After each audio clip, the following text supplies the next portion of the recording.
Welcome to round 2 of the CAMP-IDEX webinar series. We are very excited to have all of you with us. It's a very exciting topic that we have on the mediation law, a point that has been up in conversation a lot. And I am excited about having this wonderful panel with us, moderated by Nandan, and a very esteemed panel, which I'm happy to introduce very quickly. We, as you know, are on this series. This is round 2. We have another, other sessions every 2 weeks coming up until December. And please stay in touch with us to make sure what the next sessions are coming up. To start off round 2 on the mediation law, our moderator is Nandan Kamath, who is a fabulous moderator. I'm sure most of you have already seen him moderating before. He's an advisor to us at CAMP and has been part of the mediation movement from the very beginning. On the panel, we have Justice Sikri, who needs no introduction, former judge of the Supreme Court India, a strong supporter of mediation. He is now also on the panel of the committee constituted by Niti Aayog that is pushing mediation forward. So as part of that mandate, has been very much part of the conversation on the mediation law. One of the mandates of the Niti Aayog is to push this law on mediation. So thank you, sir, for being part of this conversation. We also have Chitra Narayan, who is a well-known mediator, also a lawyer. Chitra was also part of the committee appointed by the Supreme Court to draft the law on mediation. So again, has a unique perspective on this subject to add to the discussion. So thank you, Chitra, for being part of this discussion. We also have Meng, who is the CEO of Singapore International Mediation Center. As we all know, the discussion on the law for mediation has taken a completely different turn, with India being a signatory to the Singapore Convention. And SIMC has played a very instrumental role in crafting, drafting, and getting the Singapore Convention out. So Meng brings in that perspective of India now ratifying the Singapore Convention, what that means, and how the whole practice of mediation essentially changes with the Singapore Convention having come into force. So thank you, Meng, for being part of this discussion. And finally, we have Ganesh Chandru, who's been part of the ADR movement for many, many years. Started with arbitration. Ganesh was with SIAC and practiced in Singapore for many years. Now he's a partner at DUA and has been working with us to build and expand his interest in mediation. So a true ADR practitioner, and your perspective, Ganesh, from the law firm perspective, is a unique perspective that we bring to this conversation. Thank you for being part of this discussion. Thank you. Without further ado, I will hand it over to Nandan. I just want our participants to know that we will be receiving questions in the chat box. Jonathan and I will be keeping a tab on all these questions. We will be running a few polls to get your perspectives and inputs into this discussion. And any questions that we do not get to answer, please be assured that we will get back to you by email and ensure that all questions asked will be answered in some format, either here at this discussion or subsequently by email. So without further ado, over to you, Nandan. Thank you so much for moderating this discussion. Thank you so much, Tara, and welcome to all of our attendees and participants. Welcome, Justice Sikri, Meng, Chitra, Ganesh. There's a very interesting saying which says that if you're the smartest person in the room, you're in the wrong room. Now, for this world, I think you just have to change room to Zoom. And if you're the smartest person in the Zoom, you're in the wrong Zoom. And I'm certainly not the smartest person here. So I get to ask all the dumb questions, and it's a real pleasure to be among all of you. And we're going to try and make this as interactive as possible for all of you attendees. So you can ask questions, but we have a few polls. And Jonathan, if we can have the first poll up, it would be wonderful to hear what everyone is thinking about this topic on mediation law in India. All right, I think we should have the first poll up now. Here you go. What do you think? Do you believe India needs a mediation law? Let us know what you think, and the answers will be up shortly.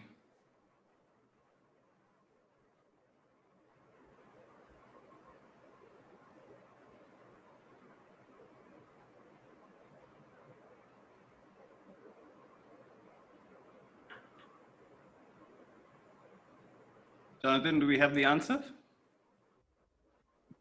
Yes, we can, I think, now end the poll, and that's what we have. It's 93% say yes. Wow, we have quite a large yes. And I know one person who's answered yes, and that is Justice Sikri. Because Justice Sikri, if I may come to you first, our opening batsman, the day before your retirement from the Supreme Court of India on 6th March, you issued a judgment in M.R. Krishnamurthy on the 5th of March 2019. And I'll just quote from that. You say that the advantages of mediation are manifold. This stands recognized by the legislature as well as policymakers and needs no elaboration. Mediation is here to stay. It is here to evolve. It is because of the advantages of mediation as a method here to find new grounds. It is here to prosper as its time has come. Justice Sikri, this is an extract from your judgment. What made you say this? Quite definitive words. Thank you, Nandan, and good evening to everybody on the panel as well as all those who are watching this program. I first congratulate the entire team for organizing this kind of webinar, and you are discussing about why we need Mediation Act. And good thing is that I think from the poll which was conducted just now before this, when 93% of the attendees, they think that there is a need, that means that we have the audience which is well informed. There's no doubt about it, and they know about the subject. You rightly mentioned my judgment and the court, where I also said, in fact, the way mediation movement is catching up in this country, there is a dire need to enact Indian Mediation Act. This is what I said after your quote, which you said. Now, the question is that why act? Before that, if I take only 2-3 minutes, because we are talking of why Mediation Act, but I want to go a step, before that. Why mediation at all? What is the need and why there is a mediation? As I said, that I think we have very informed audience today, and we don't have to justify much. But what I want to say is that, look, what happens in every society, disputes take place, conflicts, they do arise between the parties. But at the same time, in every civil society, there is a desire to resolve those conflicts through peaceful means. And if we go to the, to the earlier periods, primitive periods, etc., and even in the family, when a dispute would arise, they would first try to resolve it within the family, or whether it is family or any neighbors, or it may be partnership firms, etc. And even in a commercial dispute, so they first try to negotiate. Negotiation is the best form, it is always thought. Yes, over a period of time, it is always, it was also realized that, look, it is not possible in every circumstances that the parties can mutually settle between themselves. And over a period of time, there should be some third party, etc. And we come to the court system where the courts resolve. But then, after having tested the court, I have been myself judge for 20 years and have decided the cases. I was before that counsel for 22 years, so associated with this legal system for more than 40 to 43 years now. But still I feel ever since I was, I would say, apprised of the mediation and its benefits, I always felt that in many circumstances, mediation is the better form of access to justice. Now, here is a system where it's a party autonomy. Again, in a way, we are going to primitive system where the two parties are trying to decide between themselves. Yes, in mediation, through the intervention of a third neutral person who is mediator, and which happens in conciliation proceedings, etc. also. But then my belief is that why I say so, that in the circumstances it becomes the more important, or rather better form of access to justice. Now, justice is what we perceive. We need not go to jurisprudential basis, etc. of that outcome of a particular dispute, which is acceptable to both the parties. because in a adversarial system, one person would remain aggrieved and he may go up to the highest court. But even after highest court also, he would still feel that no, something which I wanted has not happened in my case, but now he has no further opportunity of filing appeal, so he has to rest it with that. On the other hand, the mediation is why we call it win-win situation, because the resolution which is found is acceptable to both the parties. But what I'm trying to say is why this happens. There are two things which I wanted to emphasize. Number one, as in contradistinction to the adjudicatory process, because arbitration is also in a form of adjudicatory process. Here, it's not only one solution which is possible in legal thing. There may be variety of solutions and the parties can pick depending upon the situation. They are able to maintain their relationship and continue that relationship. Many times it happens that even a broken relationship, it gets re-established. And the entire mediation, if I say so from my angle, it is in an adversarial, disputes, when it is I versus you. Because I see my case from my point of view, I would never see whether you are right or wrong. Because I always perceive I am right. And likewise, you will also think. So it is I versus you. In mediation, from I versus you, we come to a situation of we. Because we sit on a table, we try to see the both sides, etc. And this what I call is the principle of synergy also, which takes place. Now, in view of this, if I give here only two examples, because it's always better to support it with anecdotes, and these are real examples. In one case, what happened, it's a matrimonial case, husband and wife, they could not get along between themselves, and they went for divorce. They agreed for divorce. Divorce was granted by mutual consent. But then the issue was, at that stage of the alimony or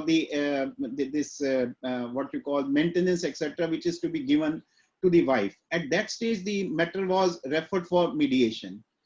And you know what could be the outcome? Now, had this matter remained in the court, because they were married only for 2 or 3 years, could not get along, and maybe short-tempered or whatever, they thought of taking divorce. But then when it goes to mediation, and thanks to the efforts of that mediator who could find out that the main reason, even for, it was only small wear and tear in the relationship which had led to that mediation. And the outcome was they realized their mistake and they got remarried. Now, this thing you can never achieve in court. The court would have at the most granted this maintenance, and the parties would have parted ways. Now, another example which I give is of Levi's jean. It was a suit which was filed in the court of, and this suit related to the permanent injunction that the defendant was violating the trademark Levi. But defendant had its own factory. He was manufacturing the garments and putting the label of Levi on it. So it was clear case of, in that sense, taking away the trademark of another person. Suit was filed and the temporary injunction was granted. Now, in a case like this, what would have happened in the court? There would have been a permanent injunction also, and some damages as well, which could have been awarded to the plaintiff.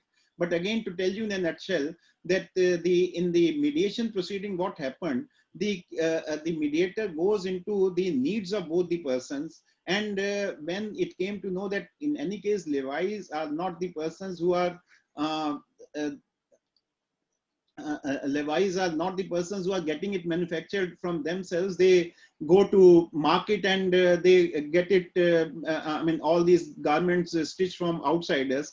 So therefore, the arrangement was worked out where the person who was defending and who was violating that, and he had his factory, he started getting orders from Levi and was in a legitimate way started giving it to Levi. Now, in a court, as I said, permanent injunction would have led to closure of his factory, unemployment of 100 people, he had taken loans of 20-30 crores, all that would have gone. So this is what the mediation can do, and miraculous situation. Now, good thing is, next thing, if I may say so, in India, as you said, that I said in my judgment that the mediation is here to stay, it has evolved. Now, in India, in 15 years' time, mediation has taken large strides, because 2005 was the first when the pilot project was started in T. Sarari by the MCPC, Mediation and Conciliation Project Committee of the Supreme Court. And I still remember the way advocates had opposed. They thought that it will snatch away their practice if everything goes to mediation, without realizing what mediation actually is. And as I always say, ADR was perceived as alarming drop in revenue insofar as advocates are concerned. ADR, alarming drop in revenue, instead of alternate dispute resolution. So, but today, in 15 years, the advocates are so much now sensitive towards this and sensitized about it. Everybody wants this mediation. They know the powers of mediation, and they know the advantages of mediation. Now, therefore, it has its own now entire ecosystem in our country which is developing of the mediation movement.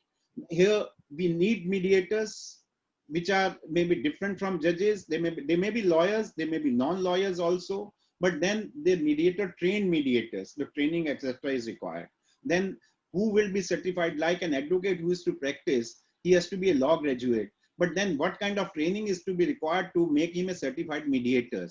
Then we have advocates who appear before them. That mediation advocacy is somewhat different from that. Then the process of mediation, that how it should carry on, confidentiality and the procedure, etc., ethics of the mediator while conducting the mediation.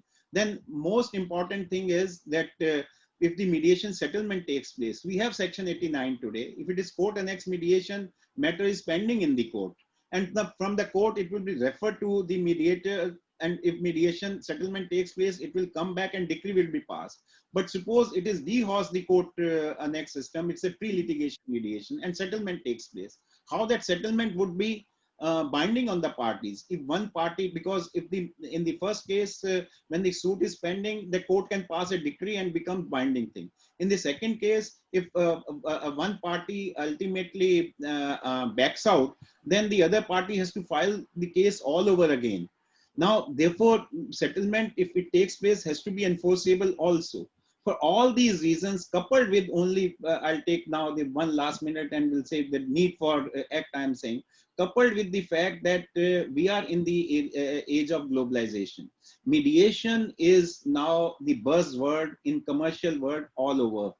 And even all those arbitration centers also, be it LCIA, be it in bilateral investment treaties, etc., which we call ICSID, etc., they have now compulsory mediation process first. So it can be a hybrid system, med or med or whatever. But then they think there also, even in arbitration, we should start with mediation first. It is now recognized by our legislature in so many acts, like in commercial court acts also, for some types of cases, pre-mediation is there. And now with this, I was talking about international this thing, and if the settlement takes place, how that is to be enforced. So UNCITRAL has come out with that model law on which Singapore Convention was passed last year. India is one of the signatory. Now, if the settlement at international level of the commercial dispute, which is cross-border ramification takes place, once we have become, and we have, signatory to that, we have to ratify in the form of a legislation. So all these factors cumulatively are there which justify that today we need an act.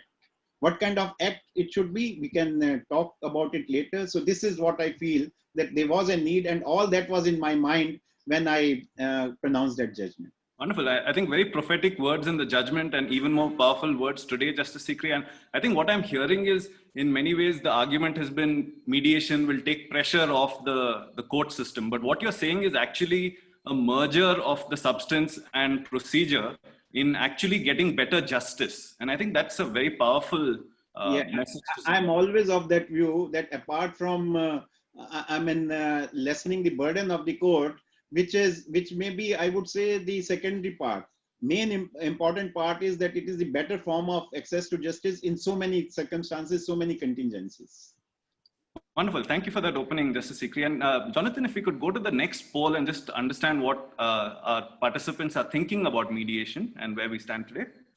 Yes, I think the next poll should be up soon.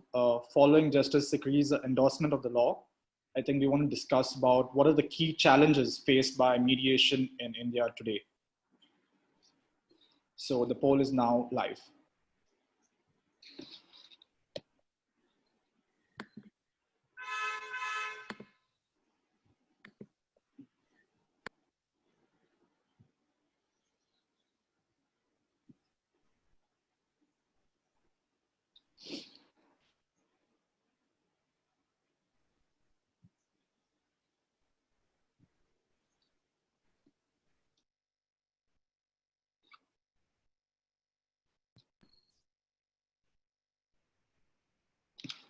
What are the results looking like, Jonathan? Yes, I think we can have the poll results. The IDEX team, if we can pause the poll. Yes, thank you. So 56% say no framework for recognition, 63% say lack of clarity on enforcement, 51% say parties unaware of option, and 41% say no incentive for lawyers to suggest mediation. You could pick as many as you wanted. So I think we have some very forward-thinking lawyers in the room today, which is good to see.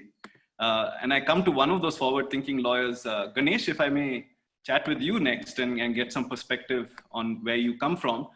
It's very clear that mediation seems to need to emerge from the shadows of other things. And at a very layman perspective, from my perspective, having a mediation law is a great thing because whenever I type in mediation or either on my phone or into Microsoft Word, it suggests that it's either medication or meditation. So I think it does need to emerge from certain shadows of autocorrect as well. Better for the mind, better for the body as well. But if you may just guide us a little bit, Ganesh, what will a standalone mediation law in India bring to the dispute resolution scenario that's not already there? Because, I mean, you know, mediation finds mention in a variety of legislations, but it's sometimes confused with conciliation, judicial settlements. Is it time for its own place in the sun? Can you give us some perspective? Yeah, see, thank you, Nandan. And as a practicing lawyer with a law firm, and one thing which Justice Sikri just mentioned about alarming drop in revenue, I think is something which is a practical problem actually, you know, when it comes to ADR as such, with alternate dispute resolution. But I think that mindset is definitely changing slowly in India as well. And thank you for bringing up this question. In fact, I'm sure Chitra, who's on the committee for the mediation legislation, will talk in detail about the nitty-gritties of what they're planning. But on from a layman's view or even a practitioner's view, I think mediation is often confused with conciliation, especially in a country like India, where perhaps we are, I don't know whether there's any other country which has clubbed arbitration and conciliation together in a legislation. We have an Arbitration and Conciliation Act 1996, which is based on the UNCITRAL model law on international commercial arbitration, as well as the UNCITRAL conciliation rules. So part 3 of our act deals extensively with conciliation. And it's a very, very comprehensive kind of provisions that we have in this enactment. And there are public sector undertakings and government bodies which implement it you know, in a very, very organized way. So when we talk about mediation, at least in India, we see it different from conciliation. So mediation is a process where it's more kind of where a mediator plays a role where he helps the parties, comes to a you know, kind of a settlement. Whereas in a conciliation, the conciliator perhaps plays a little more of an active role in the parties you know, coming to a kind of a settlement. But worldwide, I've spoken to people across, and then I think now the view internationally, at least, it's kind of converging. The concepts of mediation and conciliation are almost synonymous now. So I think one thing that this new legislation, in my view, should take care of is whether we are going to leave this conciliation as part of the Arbitration Conciliation Act and have a separate law for mediation. For example, Justice Sikri was talking about Section 89. 89 also makes a distinction between conciliation and mediation, right? So arbitration and conciliation, it says the Arbitration and Conciliation Act will take care of it, but mediation, it says it could be a process that the court may kind of suggest to the parties. And typically the high courts, for example, Delhi, Madras, these courts refer it to their court annex mediation centers, which take care of these mediation proceedings. So I think this legislation has to perhaps club conciliation, this is just my view, into this Mediation Act itself, or perhaps you should leave conciliation as it is under the Arbitration Act and have a separate enactment for mediation, but the distinction should be made very clear so that there's no confusion and a round of litigation in courts, which we have seen actually with the amendments to the Arbitration Act. And one other thing that I was thinking about is, I'm sure Meng is going to give a lot of input on the Singapore Convention. But I think that Singapore Convention as it is a fantastic piece of treaty. All kudos to the UN as well as to Singapore for bringing this up, and 53 signatories. India, in fact, signed it on 7th of August last year. And the convention, 5 countries have ratified it, and it has come into force on the 12th of September this year. And India is also, I think, taking steps to implement this so that once it's ratified, international settlement agreements can be enforced like judgments. But here again, I have a bit of kind of a point to make, because when it comes to international settlement agreements and domestic settlement agreements, I think we need to definitely make a distinction here. Because if you look at the scheme of the Singapore Convention, right? Just for some of the people in the audience, Singapore Convention is something like, you might have heard of the New York Convention, which is a convention on recognition and enforcement of foreign arbitral awards, where an arbitral award made in country A can be enforced in country B, like a decree or a judgment of the court. This is something akin to that, but for implementation of settlement agreements cross-border. So so that's the entire idea of having this Singapore Convention. But I guess there are certain provisions there which, if let us say we implement it in our legislation, because Nandan, you asked me about Indian legislation, because we lawyers are very happy when we want to take something to court, and this is how the profession is, fortunately or unfortunately, how we interpret things. For example, Section 48 of our Arbitration Act, when you bring a foreign award to India, there are certain grounds on which you can resist enforcement of this award. Similarly, which is based on Article 5 of the New York Convention. Similarly, there's Article 5 of the Singapore Convention, which provides for certain grounds on which you can resist enforcement of the settlement.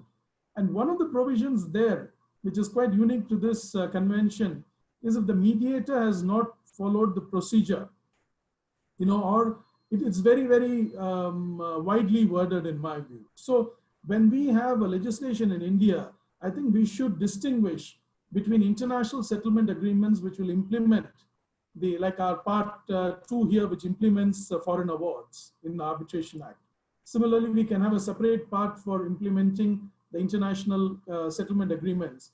And part 1 of that new Mediation Act can be for domestic, which can be a little more stricter, because if you're going to open it up for domestic, I can tell you the party which has got to pay is just going to use that and create these cases in court, which will go all the way up to the Supreme Court. And I think that is one thing which we need to really take care. And the other point about the legislation I also had is, we found that when this 2015 amendments came to the Arbitration Act, there were several litigations in many of the high courts in India, and finally the Supreme Court had to settle it as to whether these amendments would be prospective or retrospective. Similarly, of course, the legislation will be new, but what about settlement agreements which have been already made? So I think that clarity has to come so that litigation on basic procedural aspects should be avoided, so that, at the end of the day, this is all done for parties to facilitate a quicker resolution for parties, and this should not, go on, into a round of litigation, and finally, after a few years, another amendment is made. So I think from that experience, we should try and see, of course, it's not possible to resolve everything. Ultimately, the courts, our Supreme Court, the law made by Supreme Court is the law of the land as per the Constitution. And I think it's made some excellent judgments recently. So I think we should take care of all that. It's great to have a mediation law, but I think the consultative process should be there once the draft legislation is there from the stakeholders. And we should bring such a law that it also addresses our domestic as well as international settlement agreements as separate on the grounds there could be small variations here and there. For example, in awards, now public policy is a big ground, even for mediation it's similarly there. But something called patent illegality is something which is always used earlier. But now you can't go and use that in international awards, foreign awards, when they come for enforcement to India. But still we have reserved it for domestic cases because of the sheer kind of the differences in the kind of size of arbitrations that happen in this country. We have big ticket arbitrations. We also have very small arbitrations done by several people around the country. So I think that distinction, in my view, would be very, very helpful. And I personally believe, as Joseph Grinbaum, who's a very famous international mediator, said, an ounce of mediation is worth a pound of arbitration and a ton of litigation. So I guess it definitely, even for lawyers, we know that not every case can go for mediation. Obviously, when there are several issues and it's very document intensive and certain matters, you have to go for litigation or arbitration. But for small matters, things like, family disputes, which Justice Sikri was mentioning, that's another thing also we need to take care, because the International Singapore Convention does not cover family disputes, inheritance and all that. It only it's strictly commercial. So whether we are going to, for domestic, we are going to include those aspects which are excluded by the Singapore Convention is something we need to also bear in mind. These are my preliminary views. So what I'm hearing, Ganesh, is the current state, the sort of almost the step-brotherly treatment that mediation gets in not being recognized at all has the potential to actually derail growth. Is that what I'm hearing? No, it's not. I don't think that's the, mediation is happening in India. It's not that it's not happening in India. What we are today trying to look at is if we are going to have a legislation for mediation, what are the things we need to look out for? Whether, we'll have to distinguish international and domestic mediation here. So it's extremely important. The pieces have to connect better in some sense. That's right. That's right. It's extremely important that we look at that angle, because otherwise we don't want to go into this another round of litigation and, waste everybody's time. Because sometimes over legislation also is not good. But here we don't have a structure. One thing I also wanted to bring up is when we have multi-tiered dispute resolution clauses, which in fact, Honorable Justice Sikri was just mentioning that we should have mediation as a precursor to arbitration. I think the Commercial Courts Act also provides for that, for things that, suits that come before the Commercial Court, that you should try mediation, the Section 12A of the Commercial Courts Act, before you go for, the proceeding before the Commercial Court. But typically what has happened, I can tell you as a practitioner, that we have this typical clauses which says you need to negotiate or mediate before you go for arbitration. If there is a clause like that, sometimes it is really kind of, parties just go through it for the sake of going through it, or sometimes it is just a procedure. Yeah, that's probably because we don't have a structured legislation to guide us. If we have a mediation legislation, I think in a country like, for example, the best example I can give is for a country like India, which is so huge. It's good to have things put in an enactment. For example, the Contract Act in 1872. One of the reasons I think the British brought it was because till date there is no Contract Act in England. It's all common law. So is it in Singapore as well. But for a country like India, we need a legislation because there are different courts. There are so many high courts, and it's easy to interpret it if there is a law. Which is useful. So I think there is a mediation law which is structured, and we take care of all these pros and cons. I think then it'll enhance even these multi-tiered dispute resolution clauses in a more effective way, rather than just people want to just go for arbitration or litigation, which in my view, I think for every case you can't do that. I mean, there are small cases where it's really not worth it for you to spend your time and energy going through the entire process. But obviously there are, I would say that in big infrastructure projects, in huge cases, sometimes it's just not possible for you to, it's not that if there is a mediation, every case has to be mediated, because I'm sure a lot of my lawyer friends are out there. I don't want them to call me and say, hey, what are you talking about? We also, as Justice Sikri said, it's definitely everyone wants to, have a living, but that doesn't mean that, we squeeze every party for a case where there's nothing which can be mediated and settled. And you do it. But there are cases, I'm sure there are a lot of cases which will go into litigation and arbitration.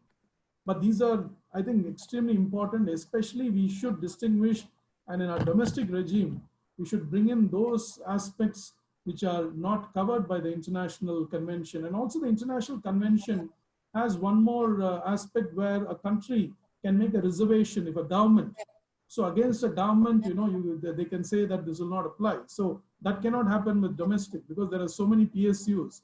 And somebody wants to read it into Article 12 of the Constitution of the government's definition, all that is there in India. So I think those aspects have to be carefully done if we are going to club both, or we need to have a separate legislation for international settlements and a separate mediation act for domestic.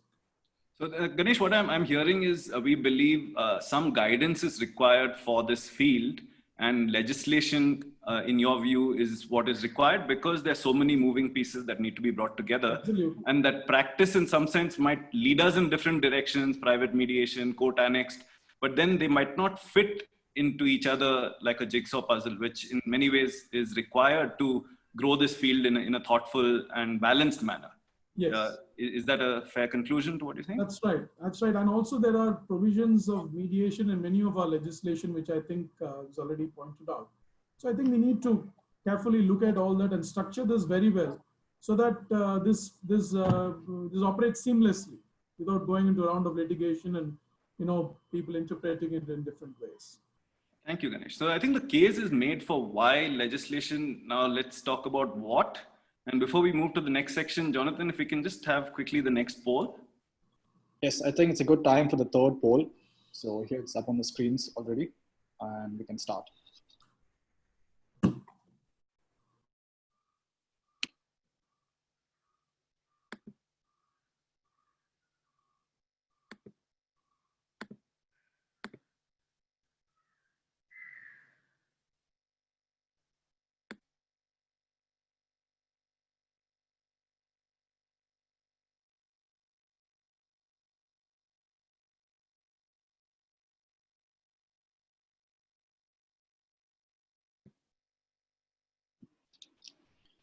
Okay. The results, whenever you're ready. Yeah. Yes, the IDEX team, if we can pause the poll. Yes, thank you. So the question was, what would you like to see in a mediation law? You could choose all that apply. So we have accreditation standards for mediators, 65%. Enforcement mechanism for domestic and cross-border mediated settlements, 80%. Recognition of private mediation, 70%. And court-annexed mediation, 48%. So with that, I come to you, Chitra. Chitra, what is the current state of play with both private and court-annexed mediation? How have these evolved in the absence of a mediation law? And what are the contours of a possible mediation law? I know you've participated in the drafting of the law. You might not be able to get into the details, but at a broad level, what are we looking at? I think preface what I have to say about what the law has, what the law should have, by talking about two contexts in India, and I think reference was made by Ganesh to some of it. The first is that we have many laws on mediation, more than 20 actually, and when we talk about a law in mediation, we need the law that will sort of address inconsistencies and problems in these laws. So what we need is an umbrella law. The second is what should this law have? What is the function of this law?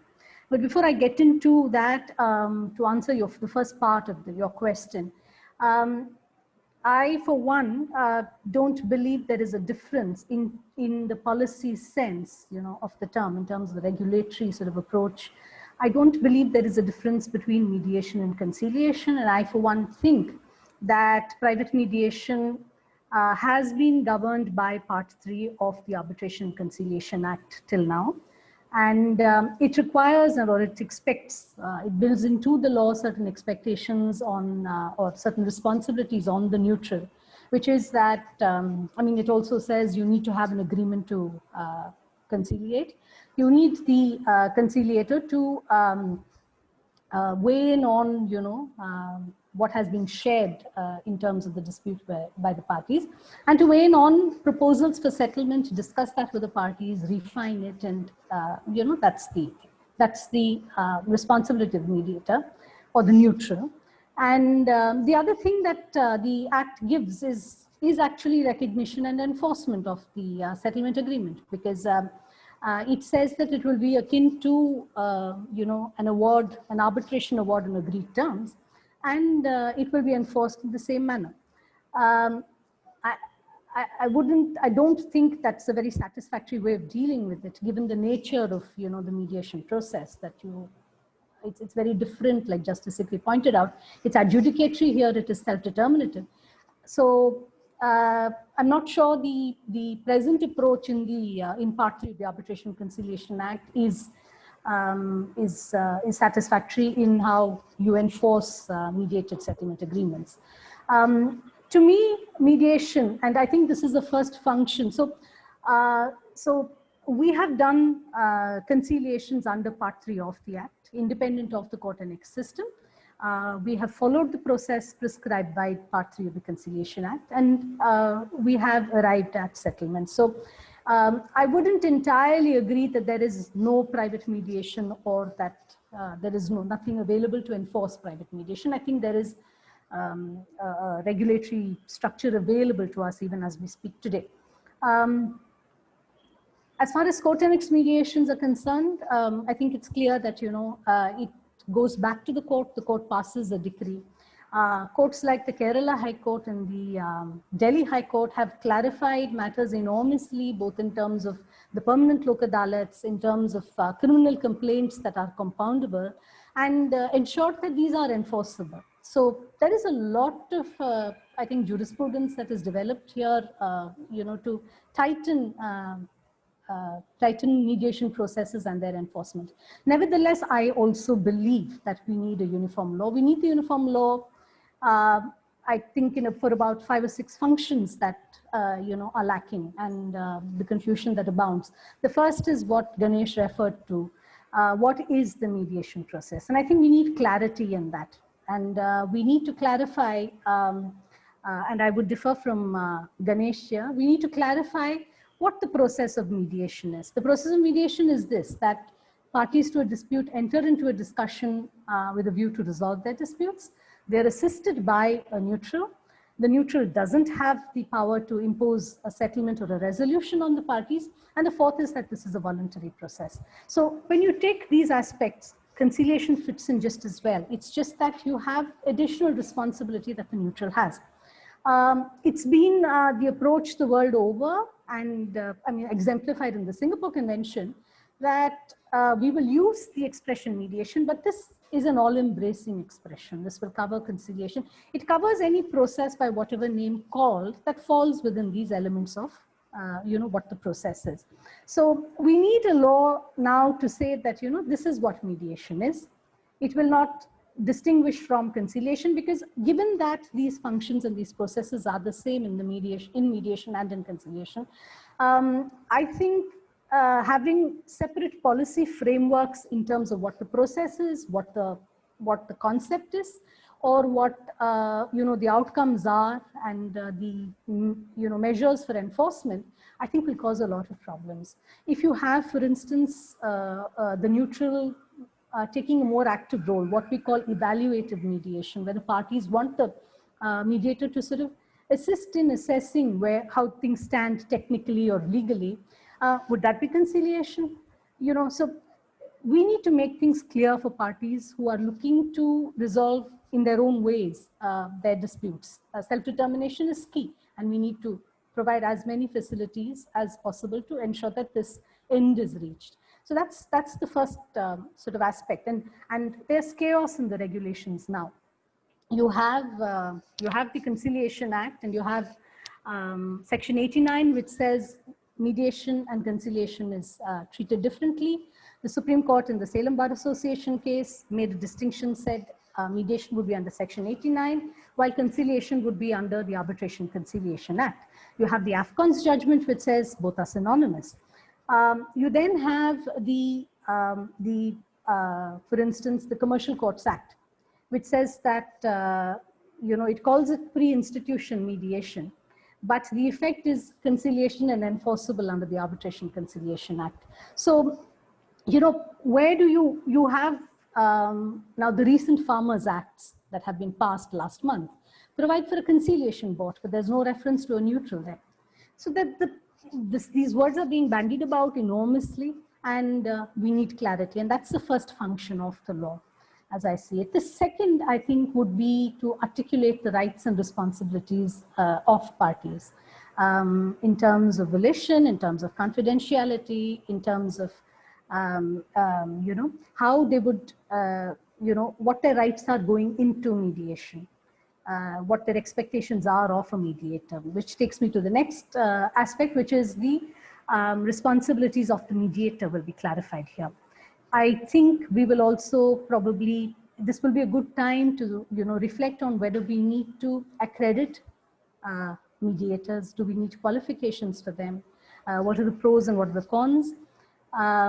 And what their responsibilities will be, as mediators. The next aspect I think that the law should address is how do you recognize the mediated settlement? How do you enforce it? What is the status you give? The Singapore Convention has taken a sui generis sort of approach.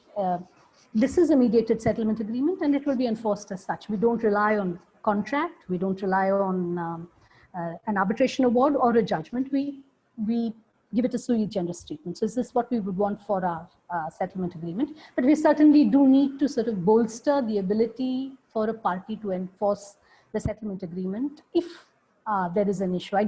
Normally there isn't, because parties have crafted this and there is generally no issues with, implementing it. But were such a need to arise, we have the law that provides for it.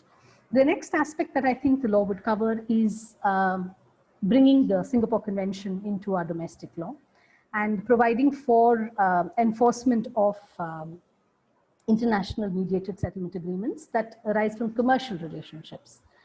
The last part I think that the law should provide for, and I would expect that to be there in the law, is a provision for enforcement of cross-border settlements that are not commercial in nature.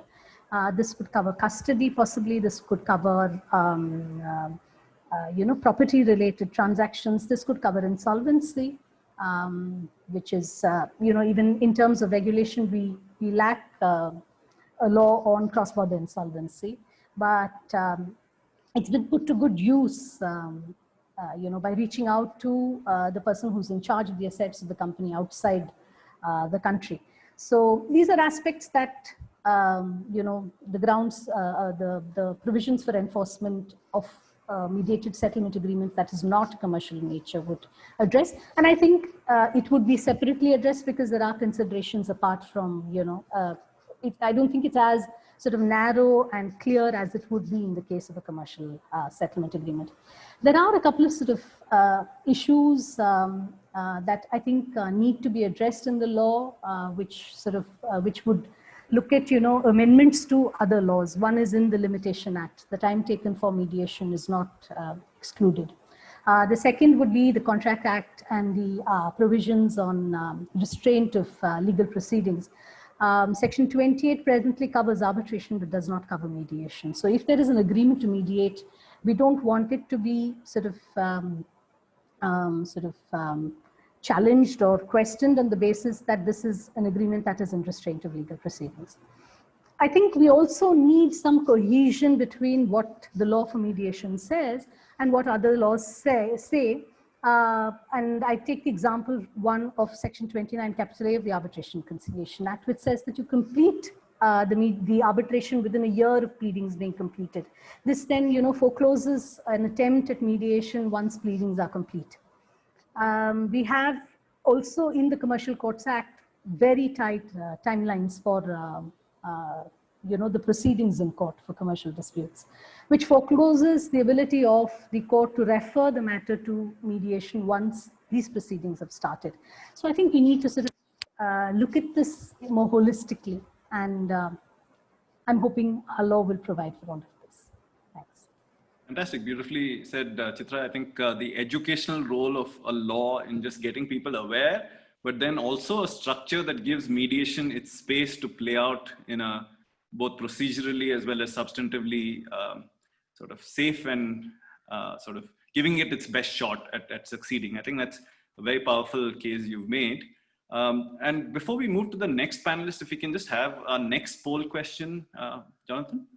Yes, I think the fourth question has got to do with some of the apprehensions that some of our attendees have raised in the chat box in the Q&A section. So here we go with the fourth question. Yeah, so the question is, do you think a mediation law will stifle the growth and development of the profession?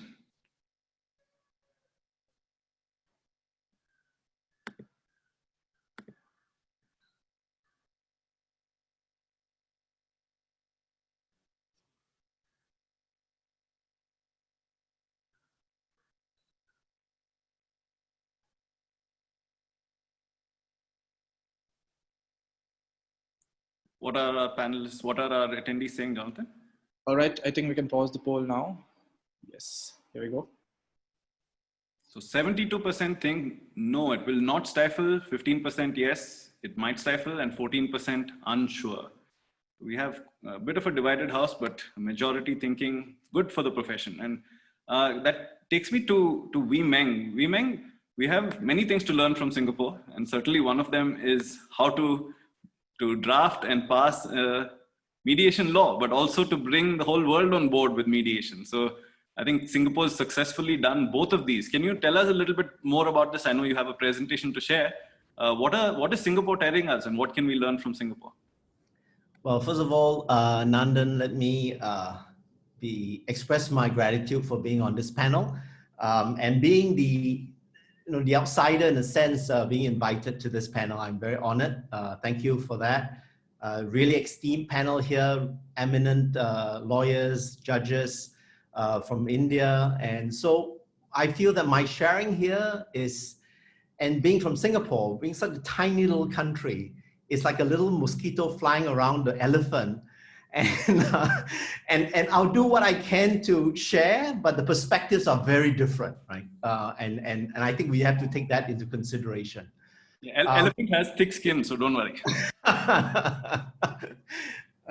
So before we get into the charts itself, maybe Nandan, if we could go back a little bit. So let me preface my presentation before we get into the charts itself. Is that we have to be very clear that when we talk about mediation, it is not in competition and not in isolation with arbitration and litigation. I think that's the first misconception. We have to be very clear to the public, to lawyers, to users, etc.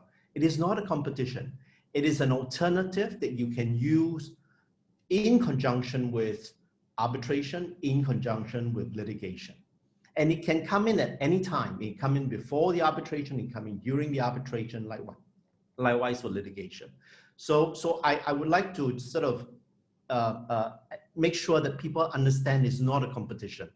And although I understand this alarming rate or alarming drop in revenue, in my conversation with a lot of the more progressive law firms, especially, they do see this as part of their armory. It is part of what they offer to their client. And if they fail to offer mediation as part of their skill set, as part of the solution, they are actually worse off compared to their competitor. So that's the first preface that I want to make. The second preface that I want to make is that the question of enforcement is important, and we talk about it in terms of the act that India is considering, the benefits of the convention. But enforcement per se does not solve the problem, right? And I think that was what Chitra was talking about, education and how it has to be a holistic approach. Now in SIMC, we've been mediating and managing cases for about 5 years now. We are a relatively new organization. We have more than 100 cases right now. And from our experience, based on more than 100 cases, enforcement has never been the problem once you have a mediated agreement. The reason is simply because you have two parties that have come together voluntarily to resolve an issue with the help of a professional. And if the mediator is any good, they will make sure that it is a truly thought out solution with the help of lawyers, really, you know, talk through in great detail so that the parties are comfortable before they sign on the dotted line. So there will be no buyer's regret, so to speak. And because of that, we have not seen a single case, not a single case of all the cases that we've done, where the parties say, you know, I changed my mind, I don't want to comply with it, I want to back out of it. And in fact, with a really good mediator, and it comes to a very complex case where there's concern about enforcement, especially in a foreign country, this is before the Singapore Convention on Mediation and all the other enforcement procedures, what a mediator would do would be to phase that solution over time so that little parts can be done one for the other. So there's a trust that is slowly gained as you comply with the agreement itself. For example, you can talk about installment payment. You make a small installment payment, I'll do something for you. A second installment payment, I'll do something for you. So that the enforcement, the compliance of that agreement itself is not an issue. So that's what we've seen in many of these cases. But having said that, I do understand that in this very complex world with lawyers, with businesses, with a lot of stake at play in a dispute, you do want to have the assurance, the confidence, the psychological comfort that if you do come to an agreement, it is enforceable if you have to. So that part of it, I completely understand. I just want to preface by saying that it's usually not a problem, but it is a very good thing to have, especially as a lawyer, to say that, you know, if we do have to enforce it, it's not just a piece of paper and we have to go to court to try to do it. So let's talk about the benefits of the Singapore Convention on Mediation. The first benefit, I think, has been very well articulated by Justice Sikri before we get to the charts itself. It's really about access to justice, right? Access to justice. When we talk about mediation, we talk about how it can be a very beautiful solution. And Justice Sikri gave two riveting stories about how it can be a better solution than an award or than a judgment. And that's what it should be really about, access to justice at the end of the day, because it's good for the parties, it's good for the people. That's the first real benefit of a mediated agreement being enforceable. The second one, I think, is really in the development of the law, development of legal process as a country, as a global economy, because mediation for commercial agreements, cross-border commercial agreements, is relatively new.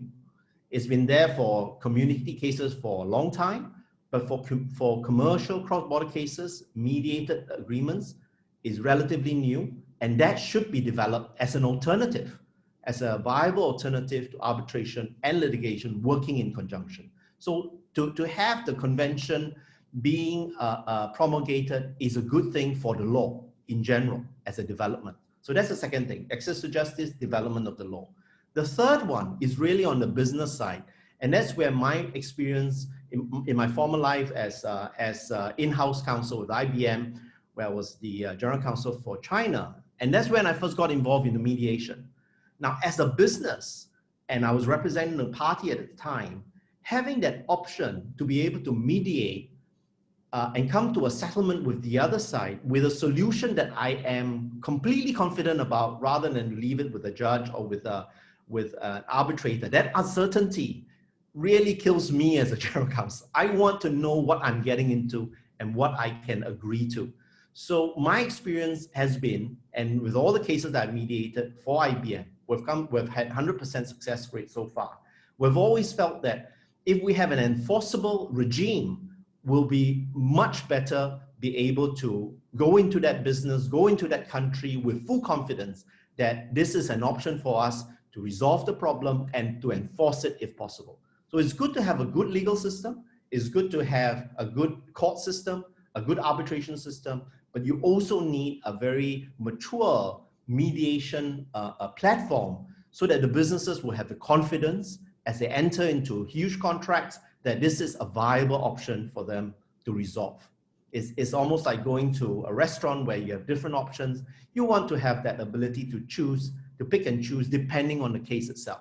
Again, I think as many of the panelists have said, it's not for all kinds of dispute, but for a large number of disputes, it should be mediated. Right? So that's the third one. For business considerations is absolutely critical. And the last one, perhaps the most important, is on the economy itself. This is where I want to go to the chart itself. So if you look at the chart, this is something that we prepared in SIMC, where you would see that this chart represents the number of countries that have signed up. As Ganesh had said, 53 have signed up on the agreement, on the convention itself, and 5 have ratified, and 1 has approved and going to be ratified soon. And those countries are in red, right? Those that have ratified are in red. The ones that are not ratified are still in black. And what this chart tries to show you, really, depending on the size of the circle that you see there, is that the countries that have signed a mediation are primarily in Asia, where we are in Asia. You can see overwhelmingly, it's got a bigger circle there. Overwhelmingly, we are here in Asia signing these convention because we believe that this is good for us. And the second biggest group would be in Latin America, closely followed by Africa, right? And of course, there's Middle East, and then followed by Europe there, Oceania, and of course, America stands alone as being the only country that's signed it so far. So what this shows is that really in terms of the countries that are focused, that have gathered together to get this signed, are in the developing countries, are in the growth countries, which I will show in the next chart. If you can move to the next chart.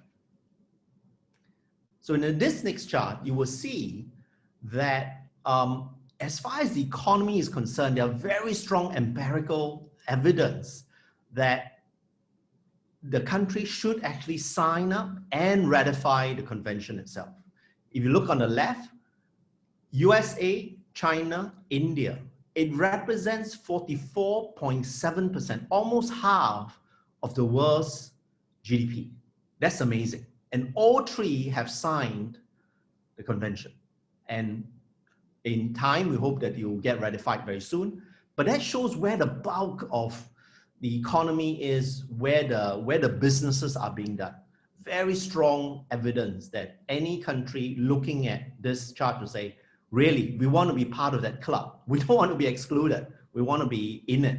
And the chart on the right is even more compelling. You saw the chart earlier when we talked about the growth of the mediation is really in Asia. Now, the chart on the right shows that Asia contributed 71% in the global growth. And by doing so, we are actually the engine of growth for the world.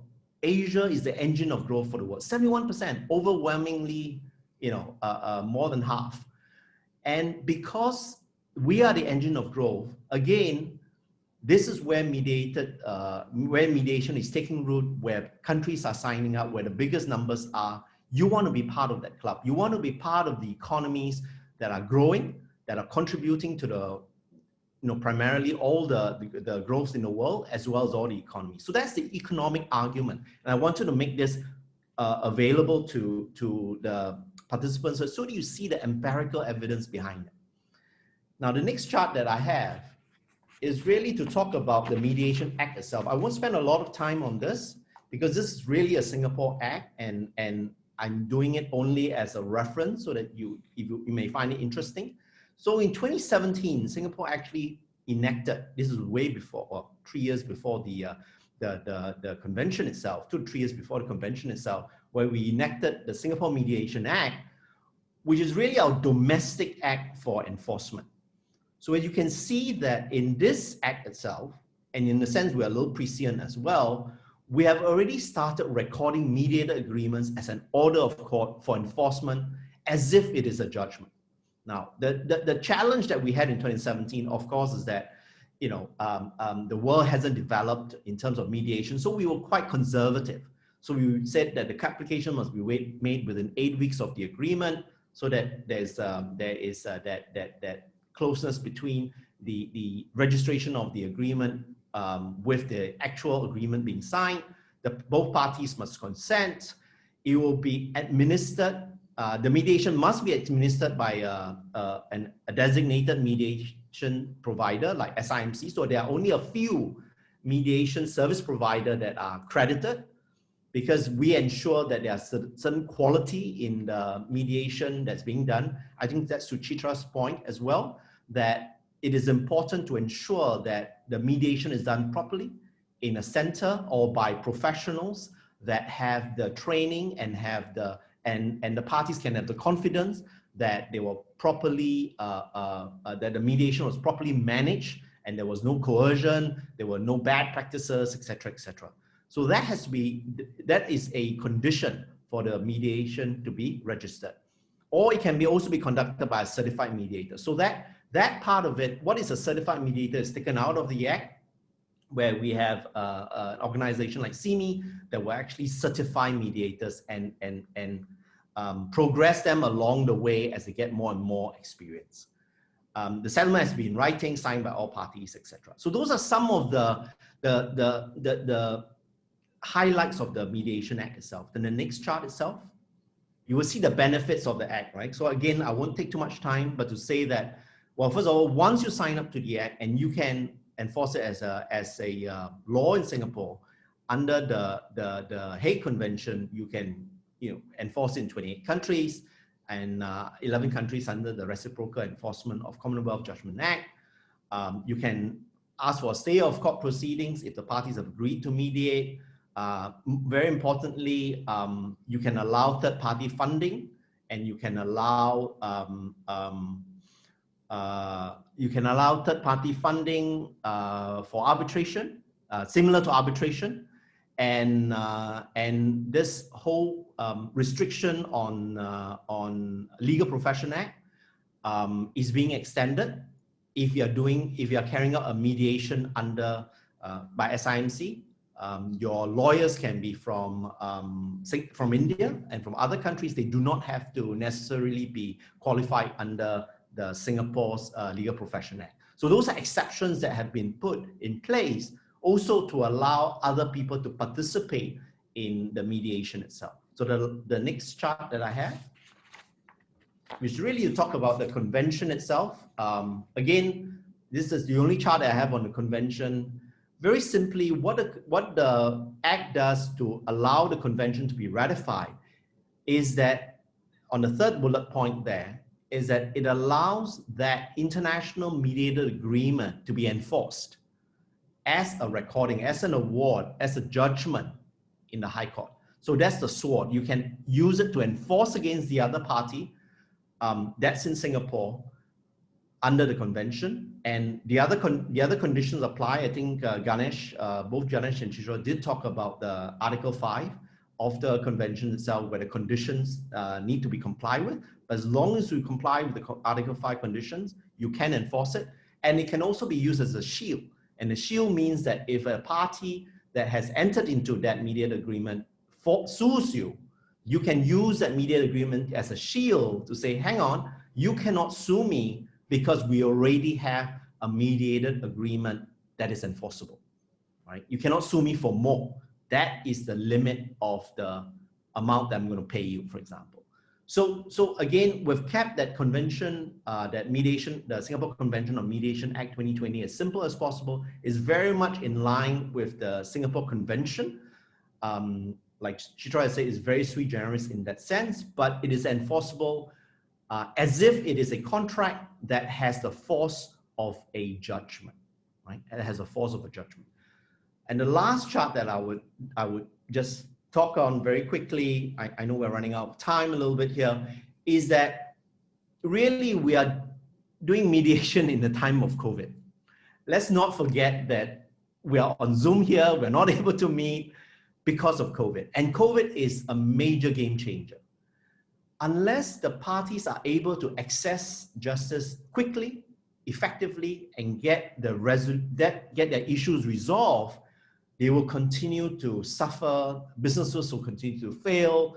They will be caught up in this really bad situation for a long time. So mediation is there to help parties to get on with their businesses so that they will survive this COVID-19 pandemic. And the parties that resolve their issues quickly in a win-win situation will be much stronger post-COVID to come out of it ahead of their competitors who are still caught up in litigation, in arbitration, 2-3 years down the road. So when we look at your holistic picture, what the SCM does is that it provides enforcement, which is a psychological advantage that is important for parties, but the whole idea of mediation has to be spread far and wide.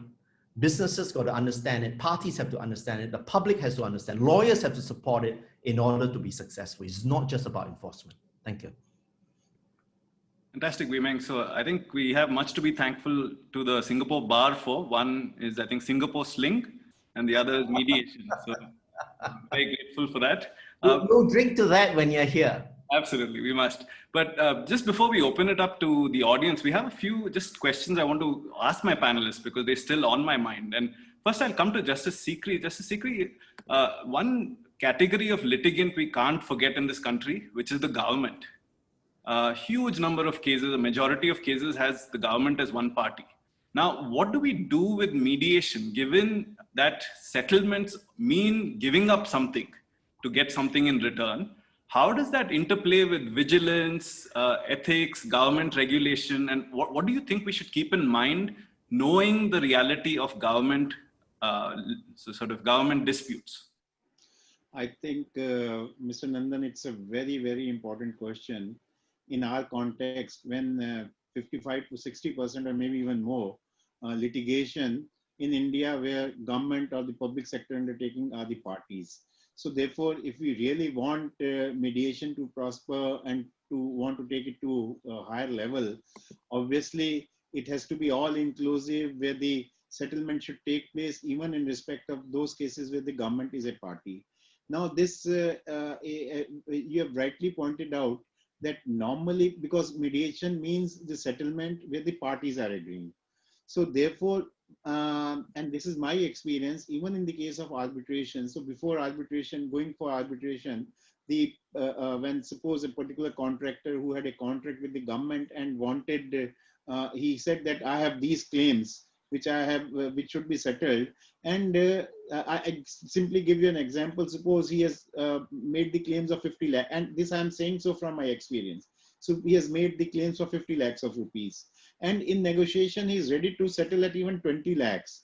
But, and the officers also of that public sector undertaking or the government department feel that 20 lakhs is a justified figure.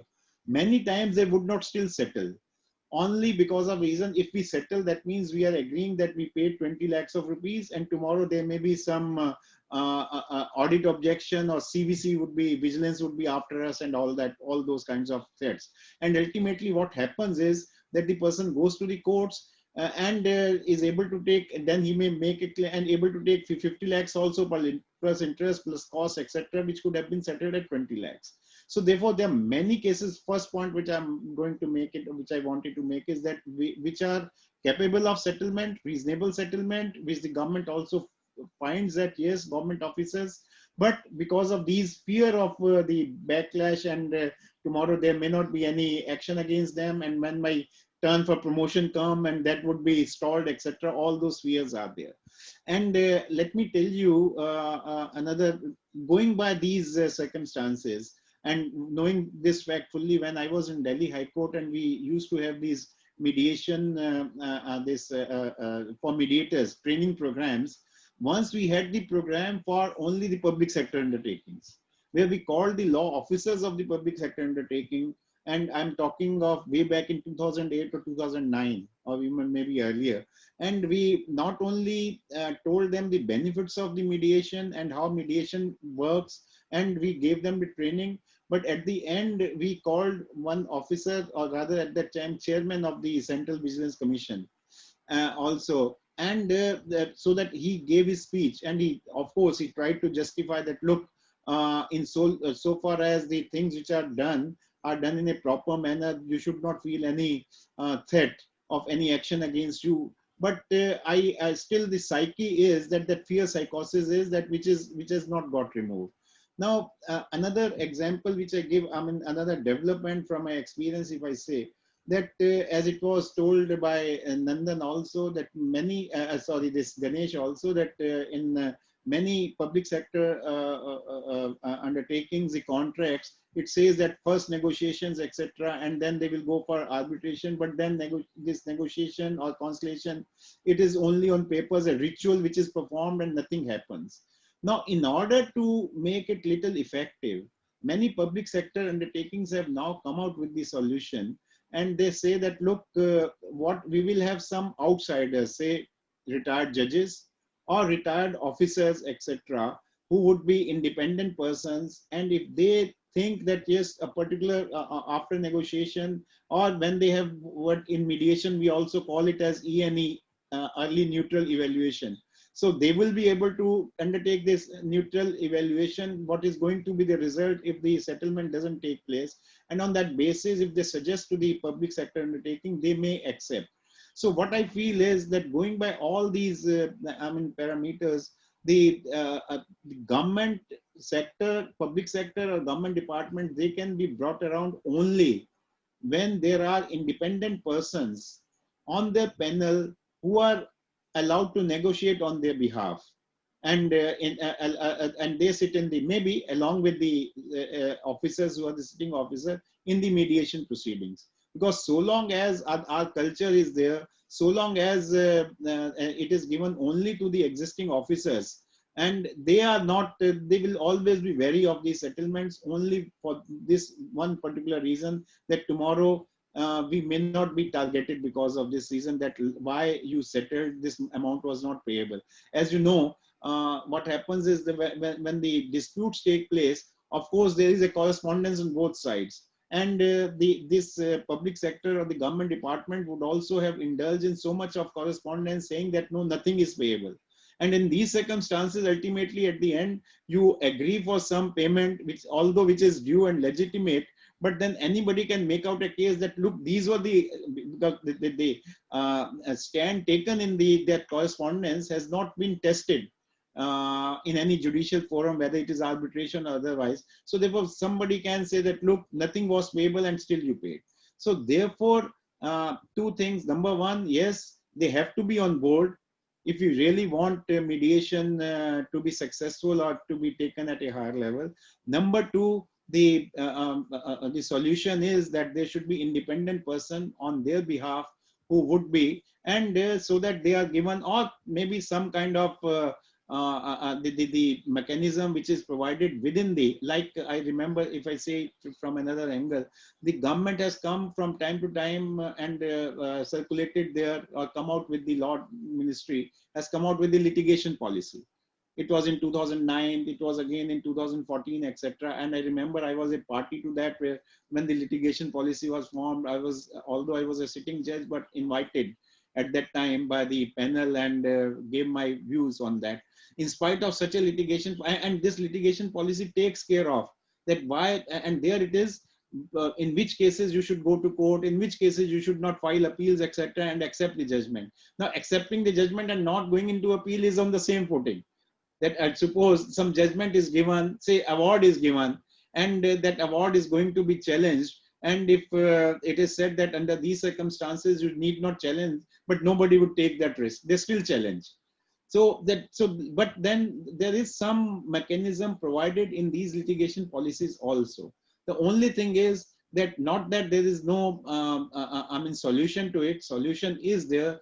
It has to be implemented by the government authorities in all seriousness and earnestness. There should be mindset towards that, and not a typical bureaucrat mind that no, we don't have to settle. Thank you, Justice Sikri. I think, in our country, we do have the tendency that if there's a problem, legislate. But I think all of you have made a very convincing case for why legislation is essential, both from an educational perspective, but also from a framework perspective. And I think the onus now is really on the profession to be ready for this. Lawyers, others who can be accredited, and really to run with the opportunity. And before concluding, I'd just like to open up to a few questions. Jonathan, I think we have a lot of interesting questions. Maybe we can have a couple answered and all the rest can be answered over email over the next few days.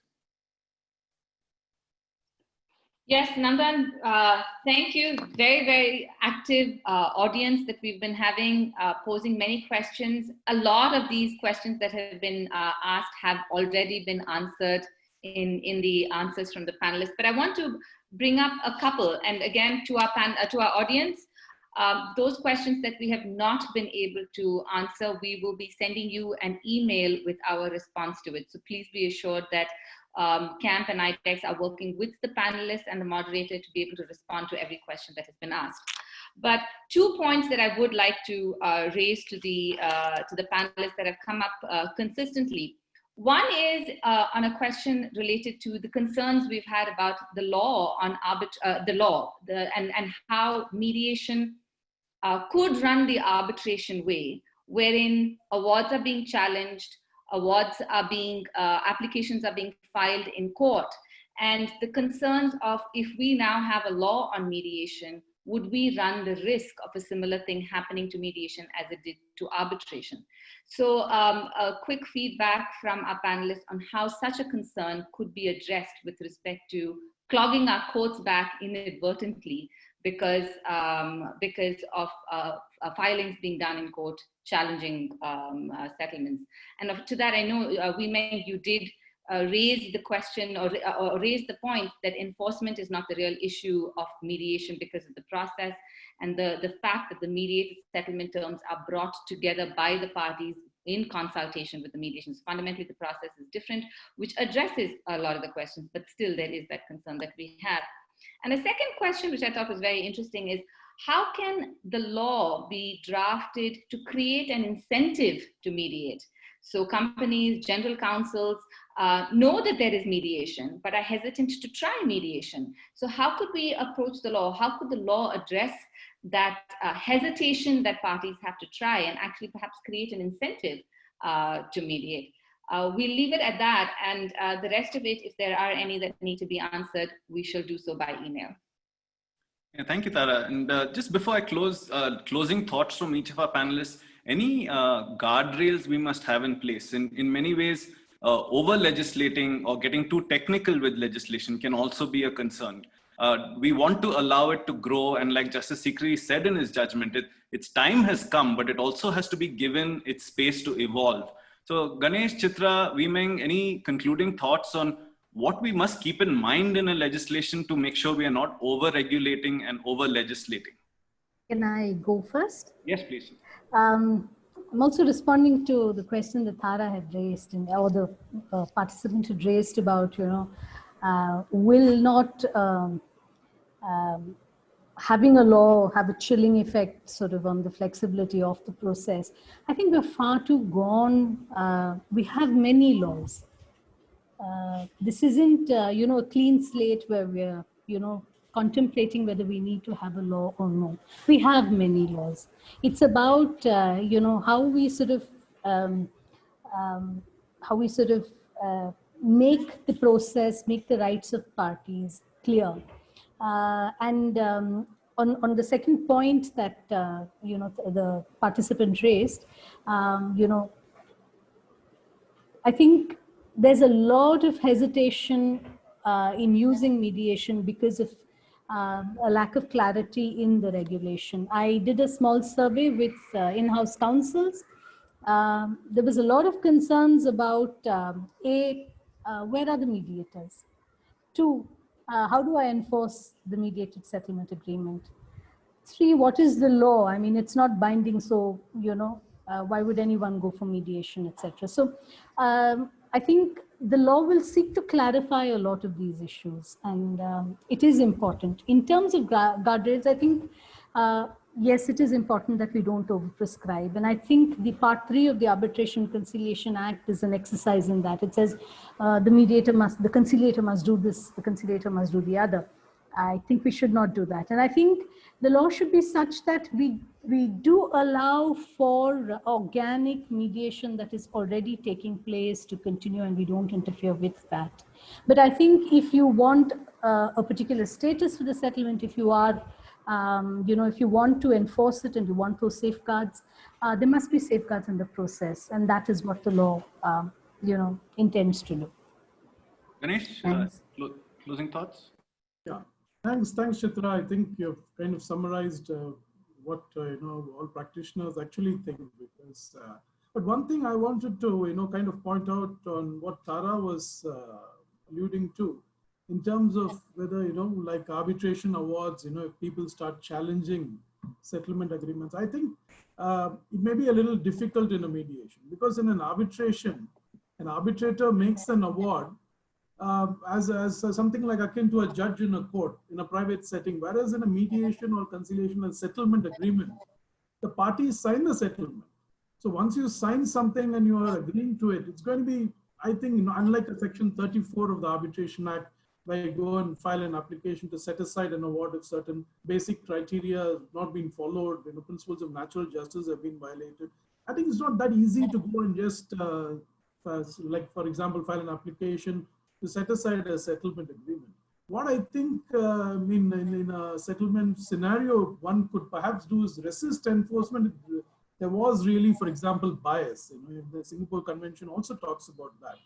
And, things like the process was not followed. But I think in a settlement where a party has signed it, it's going to be very difficult, unlike in an award where you just go and file an application to, to set aside an award. And Nandan, thanks. I mean, before since this is it's just Thursday and you've reminded about the Singapore sling. So maybe that could be an incentive for people, to try this mediation when you sit across the board. That's just on a lighter way. Yeah. Meng, that perfectly comes to you. Concluding thoughts. Any other news from the mosquito to the elephant? So with the COVID-19, I've actually taken up cycling as my exercise. It's also my bad knee. So I think in a sense, I want to use cycling as an analogy on this law itself. You can't pack everything onto the bicycle before you start, right? You have to say, what is it that I really need? And then start moving. And as you move, you are able to, guide your way. You find greater flexibility, greater skill, and it takes time. Arbitration has taken years. Litigation has taken even longer time to get to where it is today. Mediation is just starting. So we have to give it a little bit of time. We have to try it. We have to get on the bicycle. We have to start pedaling a little bit in order to get that sense, that direction, that movement. And I think as parties, I mean, the Indian business people are some of the best in the world. They know a good deal when they see one. So you can be assured that when it takes a life of its own, when they see the benefit, I tell you, your doors may not be able to close with the people coming in, because there is a great need, I believe, in India on the access of justice as to how you resolve a problem at the end of the day. But like cycling, you do need your helmet, you do need some of the safeguards, like you say. So you do need a robust system in the court to ensure that only the true mediated agreements, like in contract law, right? I think there's contract law in India, that they are truly entered by the parties with willingness, knowing what they're getting into, rightly informed, advised, then they should be enforced. So you do have to have some kind of ethical standards for the mediator. You do have to have no conflict of interest, etc. All of that is in the convention itself. And if you follow that, and with the special Indian flavor, you spice it up a little bit, I'm sure it'll be an excellent law. Thank you. Nandan, I may say only one sentence at the end. Sure. See, even without legislation so far, mediation settlement, sometimes some cases have come up before the court, as Chitra also mentioned and Ganesh also mentioned. But if you see the track record of the judicial pronouncement, that without exception, all these settlements have been upheld by the courts. All right. So therefore, we have a robust judicial system, we come out with legislation and have some faith in the judiciary that it will be able to remove the cobwebs if there are any. Well That said. Wonderful, wonderful, Justice Sikri. And I think what we clearly are seeing is the legislation has the opportunity to shape a culture for mediation. And the culture of mediation is going to take things forward. And big cheers to all of our panelists and also for all of our attendees for staying with us through 90 minutes. Unlike me, all of you had an option to do something else on a Thursday night, but you chose to stay with us. Thank you for this opportunity from CAMP and IDEX Legal. Thank you to all the panelists. You've been a wonderful group. Thank you for answering all my questions patiently and look forward to many more such interactions. Thank you. Thank you. Everybody, thank you.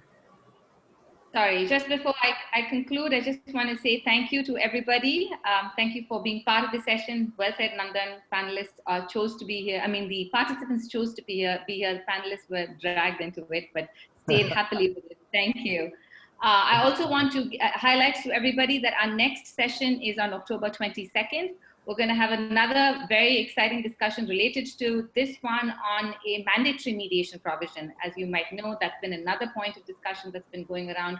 Do we need to have mandatory mediation? How does that work? Essentially to kickstart the mediation process in India. That's also going to be a wonderful panel moderated by Vidhi. So October 22nd is when we will see you back. Thank you all for being a part of this and have a blessed evening. Take care. Thank you.